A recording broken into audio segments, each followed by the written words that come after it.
Jusqu'à 9h, Good Morning Business. Il est 8h18, bonjour Edwige Chevrillon. Votre invité ce matin, c'est Jean-Marc Borrello, le président du groupe SOS. Jean-Marc Borrello, bonjour. Bonjour. Merci d'être là. On va dire que votre groupe est vraiment très engagé sur tout l'inclusion sociale. Très grand groupe. Hein. Combien votre chiffre d'affaires? Parce qu'à chaque fois que je vous pose la question, hop, il y a encore quelques centaines de millions en plus. Un peu plus d'1 milliard. Oui, 1 milliard d'euros. Vous avez été en première ligne pendant cette crise du Covid. Vous avez des hôpitaux. En même temps, on sait que vous êtes consulté, on va dire comme ça, enfin c'est moi qui le dis, par le président de la République sur justement tout ce qui est inclusion sociale, comment faire pour qu'il y ait un impact social qui soit pris en compte par les sociétés, les entreprises, on va en parler. Juste d'abord sur le Ségur de la santé, 6 milliards sur la table, c'est la proposition d'Olivier Véran pour les soignants, y compris pour le privé, y compris pour vos hôpitaux. Est-ce que c'est suffisant ou pas ? Écoutez, après 10 ans de baisse continue des dotations sur l'ensemble des établissements de santé, puis une première augmentation l'année dernière, évidemment que les milliards en question vont être une embellie réelle dans le secteur des hôpitaux, mais il ne s'agit pas que d'argent, il s'agit de statut, de modification de statut, de promotion dans les carrières pour les aides-soignantes, les infirmières. Donc les milliards sont une partie importante, mais une partie du Ségur. Donc c'est déjà ça. Oui, mais enfin pour les soignants, ça fait quand même important. Des espèces sonnantes et trébuchantes. Hein. Tout à fait. Donc pour vous, c'est satisfaisant. Vous avez remis à Olivier Véran justement un rapport sur les failles du système de santé français. Comment il faut faire pour l'améliorer. En 2 mots, s'il fallait changer, c'est simplifier et enlever la bureaucratie des hôpitaux. Alors, on a remis au ministre de la Santé un rapport, entre autres, pour faire la promotion de l'hôpital privé non lucratif, c'est-à-dire le modèle du groupe SOS, qui a l'avantage d'être à la fois aussi souple qu'une entreprise privée et avec une recherche réelle d'intérêt général. Donc un modèle qui a d'ailleurs été choisi par l'Allemagne, par les États-Unis depuis longtemps et qui permet d'allier le service public et la souplesse d'innovation de l'entreprise privée. Oui, et ça, vous avez combien d'hôpitaux? On a 10 hôpitaux. Oui, et beaucoup dans la région justement de l'Est de Paris et du Grand Est. Vous avez été vraiment, quand je disais, en première ligne à tout point de vue parce que vous avez eu beaucoup de Covid chez vous. Alors oui, on a triplé nos services de réanimation. On a eu plus de 400 patients Covid en même temps dans certains hôpitaux. Donc évidemment, on a participé à l'effort national, mais c'est la logique du privé non lucratif. Et nous avons fait en sorte d'être le plus utile possible dans cette crise avec une mobilisation sans faille de l'ensemble des salariés du groupe SOS. Ce modèle privé public quelque part entre les deux, mais à but non lucratif, donc c'est pas complètement comme le privé. C'est un modèle qu'on peut décliner, à votre avis, ou pas? C'est un modèle qui a été résolument choisi, entre autres, par les Allemands, ce qui peut aussi laisser mais pas uniquement dans le système hospitalier, hein, j'entends. Pas uniquement dans le système hospitalier. D'ailleurs, nous avons aussi une centaine d'établissements pour personnes âgées dépendantes, donc on a de vrais modèles aussi sur la prise en charge de la dépendance. C'est un modèle qui, encore une fois, n'a d'autre objet que l'intérêt général, avec une souplesse d'organisation et une capacité d'innovation qui, objectivement, est utile dans ces temps troublés. Et vous n'avez pas complètement répondu à ma question. Il faut vraiment revoir de fond en comble le système, l'organisation du système de santé français. Il faut revoir l'organisation du système de soins, objectivement. Il faut revoir, entre autres, le système de facturation, parce qu'on ne peut pas continuer à facturer systématiquement à l'acte avec des activités qui seront définitivement déficitaires du type les urgences ou les opérations non programmées. Donc il faut absolument avoir un mixte entre le paiement à l'acte et des forfaits de soins sur les missions d'intérêt général. On sait qu'après les élections municipales, il y aura sans doute un remaniement et puis surtout il reste, et même s'il reste 2 ans, en fait il reste de 12 mois au président de la République pour se relancer. On sait qu'il consulte beaucoup, qu'il vous consulte beaucoup, notamment sur tout ce virage social qu'il veut donner à la fin de son quinquennat. C'est quoi un grand virage social? Vous pouvez nous le dire en 2 mots? Qu'est-ce qu'il faudrait? Qu'est-ce que vous lui dites? Non, ce que je lui dis à lui. Oui. Qu'est-ce que vous nous dites? Et ce que je peux vous dire, c'est que depuis 20 ans, on explique qu'il faut pouvoir mesurer l'impact social, l'impact environnemental et l'impact économique avec le même degré d'importance. On ne peut pas continuer, comme on l'a fait, à privilégier absolument l'économique en oubliant l'environnemental et le social.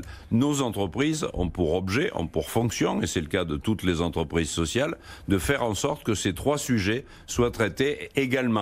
Évidemment, nous aurons affaire à une population fragile qui risque d'être en plus grande fragilité encore demain, et donc nous devons veiller à ce que la grande pauvreté ne s'étende pas, veiller à ce que les centaines de milliers de jeunes qui arrivent sur le marché de l'emploi ne se retrouvent pas dans une impasse à la rentrée. Donc il va falloir imaginer des solutions nouvelles face à une situation qui n'était pas prévue. Concrètement, et d'abord, est-ce que vous pensez que la société, vous qui est vraiment à travers SOS, je veux dire, vous êtes un peu dans tous les secteurs où il y a besoin d'inclusion sociale, est-ce que vous sentez que la société française est un peu au bord du burn-out, un peu comme elle l'a été avec les Gilets jaunes? Je pense que la société française, elle est prête à se mobiliser. Elle a fait preuve pendant cette épidémie d'une formidable solidarité, d'un formidable engagement et plutôt d'une grande discipline pour vivre le confinement. Donc nous avons des contemporains qui sont prêts à se mobiliser. Et positivement ou justement ce mobilisement parce qu'il y a une violence latente, on le voit bien. Se mobiliser, ça veut dire être créateur de richesse, être solidaire, être impactant sur les sujets écologiques. Ça, c'est se mobiliser. Alors, vous dites, il y a une grande tribune qui a été signée par Jean-Bernard Bonnafé, le président de la BNP Paribas, par Jean-Bernard Lévy d'EDF, Éric Bompard, ils ont tous été, Alexandre Bompard, pardon, et vous-même, sur l'impact social. Vous venez d'en parler. Moi, je voudrais savoir concrètement pour les chefs d'entreprise qui nous écoutent, c'est quoi? Comment vous le mesurez? Parce qu'on a besoin de la dernière ligne d'un compte d'exploitation. Ça, on sait ce que c'est, le résultat économique. Le résultat, l'impact social, c'est quoi? Alors, l'impact social, on va mettre en place sur SOS un impact tank pour essayer de mesurer très précisément les impacts de chaque action que nous menons. Et on le fait avec des universités, la Sorbonne, avec Sciences Po.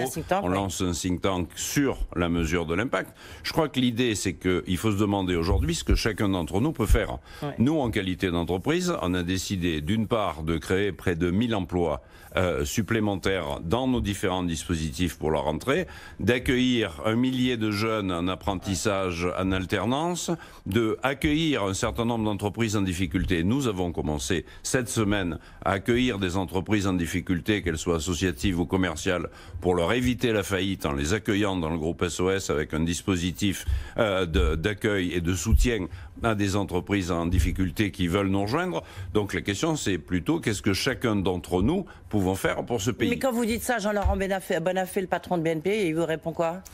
Quand je dis ça, un certain nombre, objectivement, les banques se sont plutôt bien comportées dans leur ensemble avec leurs clients. L'État a évité la catastrophe avec le chômage partiel. Donc nous sommes en situation pour rebondir et je ne partage pas le pessimiste des économistes parce que les économistes travaillent sur des modèles et nous on travaille avec des entreprises. J'ai le sentiment que pour les entrepreneurs, les difficultés sont des opportunités. Il va falloir être meilleur, il va falloir aller plus vite, il va falloir créer plus d'emplois et accueillir plus de jeunes à la rentrée. Il y a une convention citoyenne pour le climat avec 149 propositions.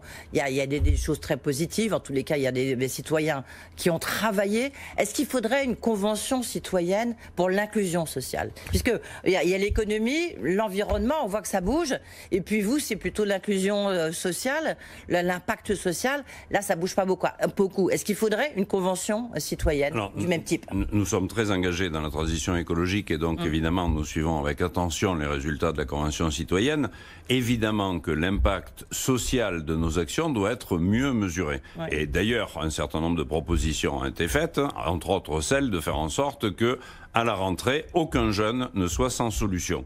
Quel que soit son niveau d'études, quelle que soit son arrivée sur le marché du travail, il faut que nous proposions à près de 700 000 jeunes des solutions pour éviter que cette génération soit sacrifiée. C'est quoi? C'est le retour des emplois jeunes? Des solutions, c'est maximiser l'ensemble des dispositifs, parce que les jeunes, c'est pas une catégorie homogène. Il y a des jeunes qui ont besoin d'apprentissage, donc qui auront besoin de formation à l'université. Il faut qu'on maximise la garantie jeune. Il faut qu'on fasse tout ce qui est possible dans chacun des secteurs. Évidemment, il faut maximiser chacun de ces dispositifs, mais comme l'a dit Gérald Darmanin, quand la maison brûle, on ne doit pas compter les seaux d'eau. Absolument. On s'en souvient, vous étiez venu ici nous présenter du reste cette opération 1000 cafés donc dans le territoire. Vous dites que vous avez rencontré un grand succès. Concrètement, il y en a combien d'ouverts? Ces 1000 cafés qui donc, l'idée, c'est de recréer un lien social. Et on a bien vu qu'avec le confinement, on avait besoin de ce déconfinement, on a besoin de ce lien social. L'idée, c'était un appel d'offres aux maires de petites communes plus de 1000 ont répondu, 800 sont sélectionnés. Au moment où les cafés allaient ouvrir, l'épidémie de Covid et le confinement sont arrivés. On a réussi à en ouvrir quelques-uns, entre 5 et 10 sur la partie épicerie, puisque ce sont des cafés multiservices et qu'évidemment on ne pouvait pas permettre l'accès au comptoir.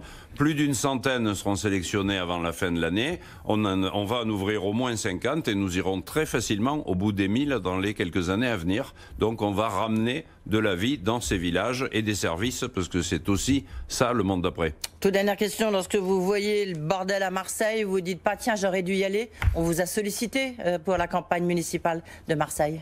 Je crois qu'on a sollicité plein de gens. Je pense que les Marseillais vont faire un choix. Et non, la politique est un métier d'adulte. Je verrai ça quand je serai grand. D'accord, ok. On va rappeler quand même que vous êtes 1m95. Merci beaucoup Jean-Marc Borrello, donc le président du groupe SOS, était notre invité.